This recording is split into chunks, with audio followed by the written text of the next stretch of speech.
Hi, my name is Alex Vanover and I'm with Divine Design Crafts, and today I'm here to teach you how to make this gorgeous paper flower. Paper flowers are an awesome craft to make because they are super versatile and you can use them in tons of different situations. They are perfect decor for a wedding or baby shower.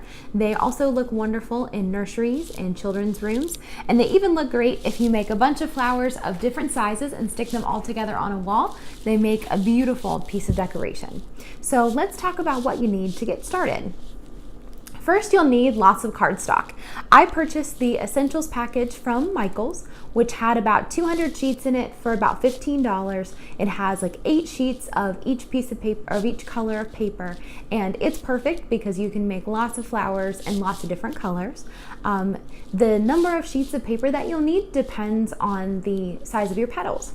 So the size of petals that I used took 7 of the pieces of red paper, like the petals.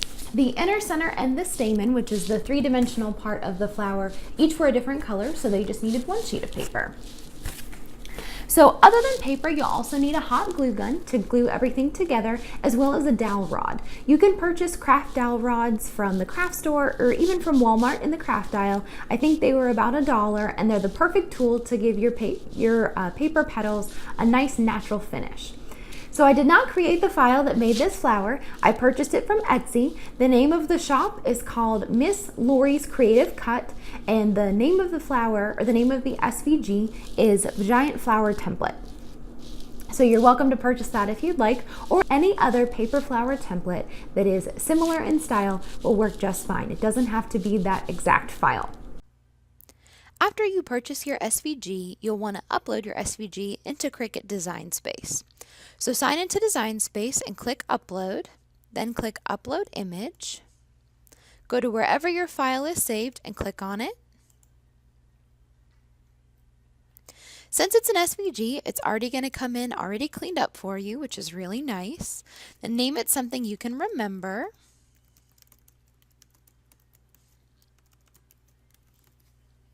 And go to Save. Next, you'll click that image and insert it into your project. Once you're into your project, I'm going to zoom out a little bit so that I can see all of my pieces. The first thing you want to do is ungroup all of these pieces and make it a little bit easier to work with. I'm also going to get rid of all of the pieces that I'm not going to use. So I'm going to get rid of this piece because I didn't use it in my flower or any of these. So this is going to end up being your centerpiece, and this is going to end up being your stamen. And then you're just going to need these 4 petals, which are all different sizes. So the first thing we're going to do is size the pieces to the size that we want them. So I'm going to show you the size that I had my flower to make one that looks just like mine. But if you want to make it a different size, feel free to proportion them however you'd like.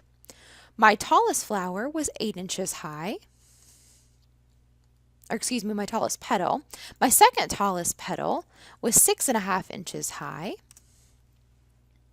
My third tallest petal was 5.5 inches high. And my last petal, my smallest one, was 4.5 inches high. I don't think there's any exact proportions for this. You can kind of guess and make it whatever you want.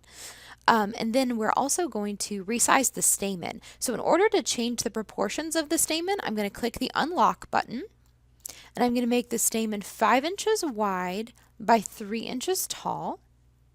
And then I'm going to make my centerpiece, I'm going to click the lock to keep those proportions the same. And I'm going to make my centerpiece 3 inches wide.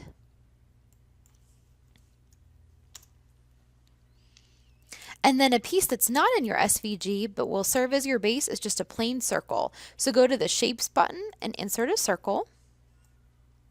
Nobody is going to see this circle, so you don't have to stress too much about it or what size it is. I'm going to make mine 4.5 inches wide. But you can kind of do whatever you need to. And then I'm going to make the circle the same color as my centerpiece so that they can cut on the same piece of paper. Because Design Space is going to separate these pieces based on the color they are. So if they're all the same color, they can cut on the same piece of paper. So now that my petals are sized, I'm going to do the same thing with these and make them all the same color. The color doesn't matter because you're going to be the one inserting the paper. You just need to make sure that they're all the same. So now all my petals are the same size, so they can share pieces of paper. And then my stamen and my centerpiece are going to be different colors, so that's why I'm leaving them different colors. And the next step is to duplicate each of these petals 4 times. So you end up with a total of 5 petals in 4 different sizes.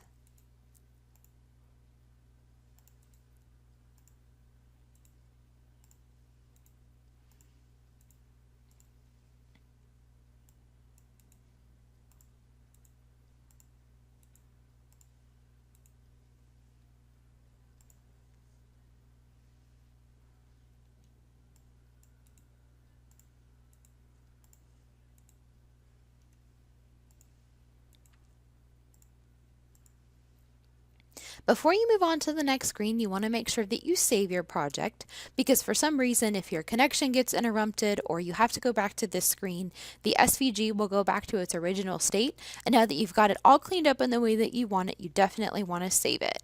So I'm going to save this as giant flower.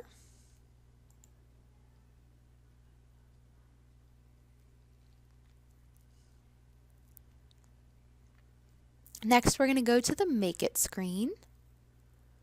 And the next thing we need to do, you'll notice that the material size is 12 by 12, just like the size of your mat, but we're going to actually make it 8.5 by 11 because that's the size of cardstock that I bought.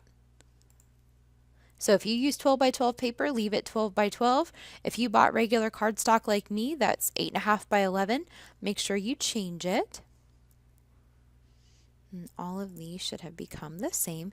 So you'll see that it's going to take several mats to get your paper cut, but that's okay. After you have it set up, it's nice and easy to do. You just have to do the work in the beginning. So next we're going to continue.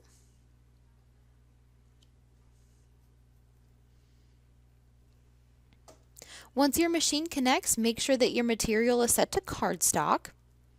And then next you can load everything into your machine. So you're going to press the blinking arrow and then the go button on the Cricut to make each of these mats. So you're just going to load and unload each one until you get all the way to the end.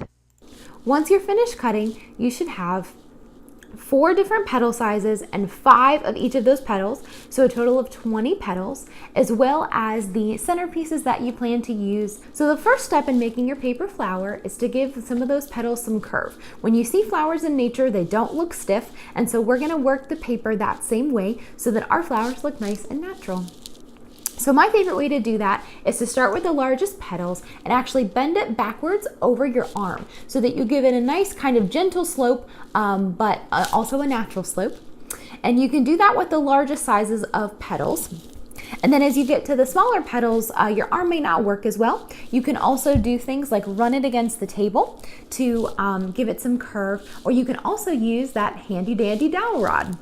So in order to use the dowel rod, we're going to do a similar motion to what it's like to curl ribbon with scissors. So you want to hold the dowel rod to the back of your petal, and then you're going to hold your thumb on the front, hold it nice and tight together, and you're going to pull the paper through your 2 fingers just like you would with ribbon, and that should curl the edges of your flower very nicely. Keep in mind that you want to bend each of your petals toward the outside because that's the way that we're going to glue them on the base. So once you've put a curve in all of your flowers, the next step that we're going to do is glue the flaps on the bottom together. So grab another one of your largest petals and put it in front of you. There are 2 flaps on the bottom, one on the right, one on the left. And the first step is to put a small dot of hot glue on the right flap on that inside corner. So it's the right flap, the left-hand corner of that right flap. Put a small dot of hot glue, then you're going to fold that left flap over top the right one and press them together until the glue dries so that you've created a bit of a curve in your petal once again. So if you've done it correctly, when you turn it to the side, it should be the shape of a cobra. So the edge of your petal is going to point in one direction, and the bottom of the flaps that you just glued together should be pointed in the opposite direction if you've done this correctly.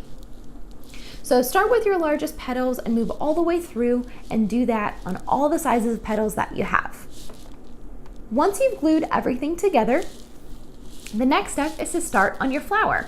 So put that circular base in front of you, and then you're going to start with those largest petals. And before you glue anything, place the largest petals around the outside edge of that circle, about 1 finger inside the circle. And look at the spacing that you're going to need to make those petals relatively even. So if you use the same size as me, I basically just glued them with the corners of my petals touching. And that seemed to work for me, but you'll have to adjust the spacing for the size of petals that you have. So you're gonna start gluing those largest petals. Again, you're gonna go one finger width in toward the middle of the circle, and you're gonna glue those all the way around the outside. Try to keep them even, but don't stress too much if they're not perfect. It's not as obvious as you think. So don't stress too much about that. Once you have those 5 petals glued around the outside, the next step is to go to your next largest petal.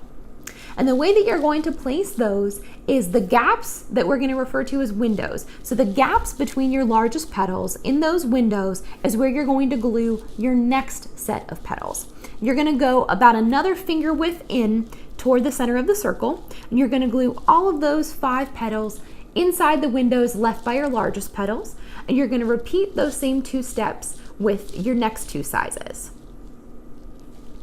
And when you're finished, very little of the base should be left showing, and the next step is to curve the edges of your base piece. So grab that dowel rod and your 5-point petal that's going to serve as the bottom of your center.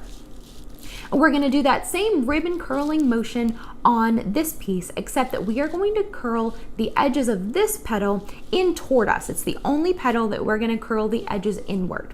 So you're going to want to put the dowel rod on the top of the flower, and then you're going to put your pointer finger on the back of the flower, and you're going to pull that flap through nice and gently to give it a nice inner curve.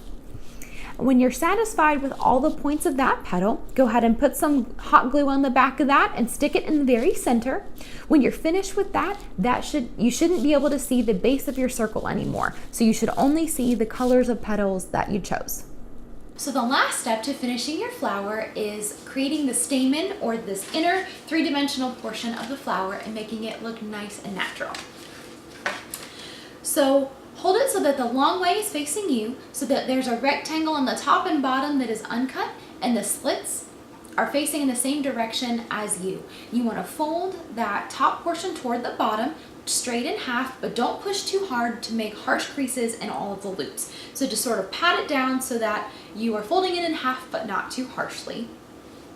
Then you want to turn the piece sideways so that you can roll up the bottom portion of the stamen nice and tight. And once you get to the end, put a dot of hot glue on it so that it stays rolled. Then after the glue is dry, flip it to the bottom and put more hot glue on the bottom so that it stays nice and secure. And then we're going to work the loops so that it looks a little bit more natural and not so stiff.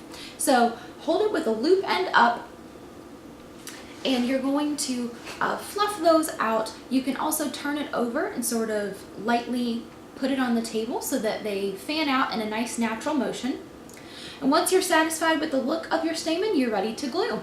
So flip it over to the bottom portion that we've already glued, add another ring of hot glue, and set it down in the center of your flower, and you're all finished. You should have a beautiful paper flower when you're done. Keep in mind this takes lots of practice, and don't worry if you didn't get it perfect the first time. These flowers are absolutely beautiful, but they do take some practice. So I hope you enjoyed this tutorial and I made it easy to follow for you. If you've enjoyed this video, please be sure to subscribe to my YouTube channel, and we'll see you soon. Bye!